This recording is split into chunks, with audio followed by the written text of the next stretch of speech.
Welcome back to the corner. I'm super excited to talk about this topic with you today. So today we're going to be talking about where does action come in quantum leaping. We cannot simply talk about all the aspects of quantum leaping and completely forget about radical action. But the thing is, what kind of action are we supposed to take and what qualifies as radical action? So, if you've watched my other videos, and I've been talking about this for a minute now, so this means it's important, we have changed the way we wake up, we go to sleep. So I want you to think of it a little bit like chess, or a little bit like puzzle. We need to move around the pieces of our day in order to get a different result.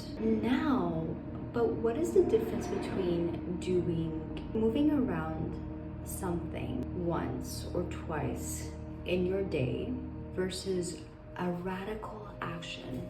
And the only difference is the feeling behind it. So there is absolutely no way that you're gonna able to shift identities without taking radical action. And the thing is, you cannot listen to your mind during that process because your mind is way more comfortable with this current identity that has been created. And without that current reality, remember, the mind is very logical. So what it can think about is, hold on, if this is wiped out, what's gonna happen? I will no longer exist. So the number one goal of the mind is to exist, and you're introducing a threat for its existence. Hence enters the radical action. Has to be something that is irreversible. Doesn't that sound scary? Yes, and that is the point. The action has to feel like it scares you, excites you, and it has to be one of those things where it's in the back of your mind. You think, yes, I would love to do that. When, right? Because you're not ready for whatever reason. But the thought of you thinking about it and potentially executing it lights a fire in your ass. And that is what qualifies as a radical action that you can take. What was I gonna say? Now, I wanna talk about something really important here, and something that actually used to really confuse me. There is a whole lot of paradox when it comes to specificity, right? There's this thing of, oh, you don't want to be specific, and then when things that you don't want manifest, people tell you, well, you should have been specific about what you actually wanted. I feel like that is totally confusing. So I'm gonna give you two things for the disorganized mind. You want to be specific when it comes to the visualization aspect of things. Where we're not going to be specific is the execution part. So what would qualify as the visualization part, which is the whole maladaptive daydreaming, and you are traveling to the 4D to see what's there, because it's already there, right? As soon as you observe it. So we're just focusing on, let's make it more specific. Anything image related, we can make more specific using the senses. What does it smell like? Am I touching anything? Any textures around me? What am I hearing? What am I seeing? All of that. You can be very, very specific. What are you wearing? What are you saying? Now, I will come back to that point, but for the execution part, here's the reason we don't want to be specific in the execution part. We don't want to be specific in the execution part because we are not doing it alone.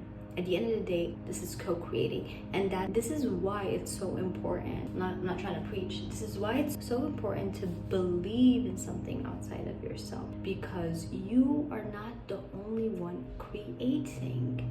There are variables in place that are always there, but they are helping you.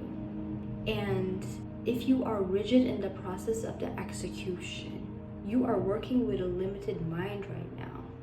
So there is something greater than you that even if you are blocked in something, it has mapped out a better way for you to manifest, because the whole point of being here is to expand. So there is something out there, universe, God, that is helping you expand.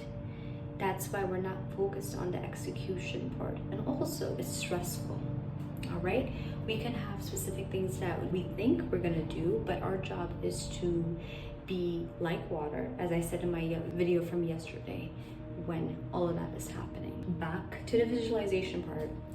So I know I had already mentioned that the action that we're taking has to scare us.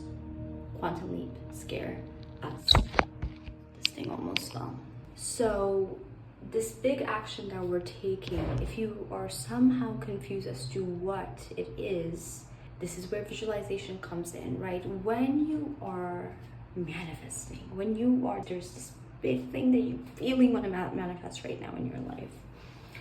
As that's about to happen, what action did you take before in that scene? And whatever you think of, if it scares you, if it feels like, yes, I will, but I'm just not ready, that's the thing that you want to take. So if we're changing the variables, moving them around puzzle every day, observing, resting, making sure our parasympathetic system is the one that is acting and triggered rather than the sympathetic nervous system, there is literally no chance that it will happen soon. And the thing is, you notice already. All this information we already know. We just sometimes want a reminder from someone else. So what is the big action that you're taking? Again, let me know how the exercises are going for you. I really want to hear, what is the one big action you're going to take? Or actually, never mind. If you don't want to say it, you can just comment and say done. If you're going to do it today or this week, just comment done.